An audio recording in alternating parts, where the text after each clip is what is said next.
బిడ్డ అనే వ్యత్యాసాలు వాటికి ఉండవు. కానీ మనుషుల్లో మాత్రమే ఒక క్రమాన్ని సమకూర్చి సృష్టికర్త ఉంచాడు. ఈ క్రమము ఎక్కడ మనకు దొరుకుతుంది అంటే పరిశుద్ధ గ్రంథమైన ఈ పవిత్రమైన పరిశుద్ధ గ్రంథమైన బైబిల్లో మనకి దొరుకుతుంది.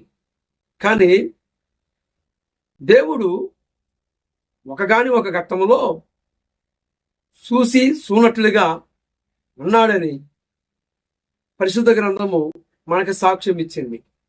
ఏంటంటే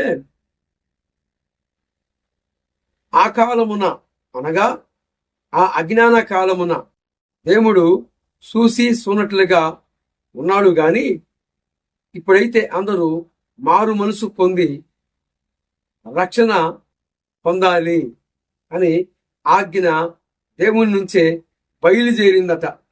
అపొస్తలుల కార్యములు 17వ అధ్యాయం 30వ వచనము మనకు సాక్ష్యం ఇచ్చింది. ఒక కాలములో దేవుడు ఎందుకు చూసి చూనట్లుగా ఉన్నాడు? మానవ జాతి అంతటిని గమనిస్తే పరిశీలిస్తే మానవ జాతి అందరికి మూల పితరుడు ఎవరయ్యా అంటే మొట్టమొదటిగా నిర్మాణం చేయబడిన ఆదాము. ఆ ఆదాముకి తో నుండి తీయబడి ఉన్నదే నారి, అవ్వ, స్త్రీ. మనందరికీ జన్మనిచ్చిన వారు, జన్మకి కారణమైన వారు ఎవరయ్యా అంటే ఒకే ఒక పురుషుడు, మూల పురుషుడు, ఆయన ఆదాము. ఆ ఆదాము ప్రథముగా జన్మనిచ్చిన వ్యక్తి ఎవరయ్యా అంటే స్త్రీ. ఆ స్త్రీ ఆదాము నుండి తీయబడి ఉంది. నేను ఈ మాటలు ఎందుకు ప్రకటించానంటే మనుషుల్లో లోపాలు ఉన్నాయి. దేవుడు కొన్ని సందర్భాలలో చూసి చూనట్లుగా ఉన్నాడు. ఎందుకు అయ్యా నన్ను ఎందుకు సృష్టించావు, నన్ను ఎందుకు ఈ లోకానికి తీసుకొచ్చావు అని అడిగితే ఆయన అంటాడు, నీవు నా కోసము నేను చేసుకున్నాను, నీవు నా సొత్తు అని ఆయన చెప్తాడు. అయితే మన నిర్మాణము, మన క్రమము ఎలాగా నిర్మాణం చేయబడి ఉంది అంటే చూడండి, ధర్మశాస్త్రము లేనప్పుడు పాపము ఆరోపింపబడలేదు. ధర్మశాస్త్రము ఎప్పుడైతే ఇవ్వబడి ఉందో ఆ క్షణాన పాపము అనేది ఆరోపింపబడుతుంది. ఆజ్ఞ లేనప్పుడు మొట్టమొదటిగా ఉన్న మానవుడు వారు ఎలాగా ఉన్నప్పటికీ వారికి ఎలాంటి నిబంధనలు లేవు.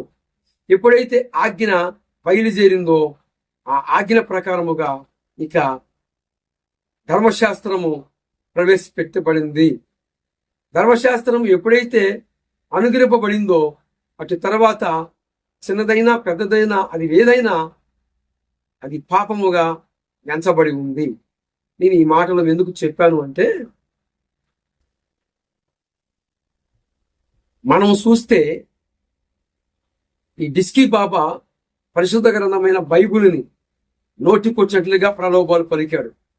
అయితే మనుషుల్లో లోపాలు ఉన్నాయి. తర్వాత ఇక నేను చెప్పవలసిన ప్రశ్నలను ఉంచవలసిన ఈ డిస్కీ బాబాకి ఇక నేను ఉంచుతాను, చిత్తగించండి. అర్జునుడికి తండ్రి ఎవరు అని చూస్తే అర్జునుడికి తండ్రి దేవేంద్రుడు. ఈ దేవేంద్రుడు అర్జునుడి తల్లి అయిన కుంతీదేవిని, ఈ కుంతీదేవికి భర్త లేడా అంటే భర్త ఉన్నాడు.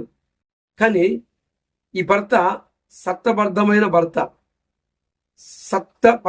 భర్తే గాని వాస్తవంగా అర్జునుడికి తండ్రి కాడు. ఎవడు? ఈ పాండురాజు. పాండవులు మొత్తం 5గురు అని మహాభారతములో కరాఖండిగా తెలియజేయబడిందా అంటే కాదు. గాని 5గురికి 5గురు రకాలుగా తండ్రులు ఉన్నారు. తల్లి మాత్రం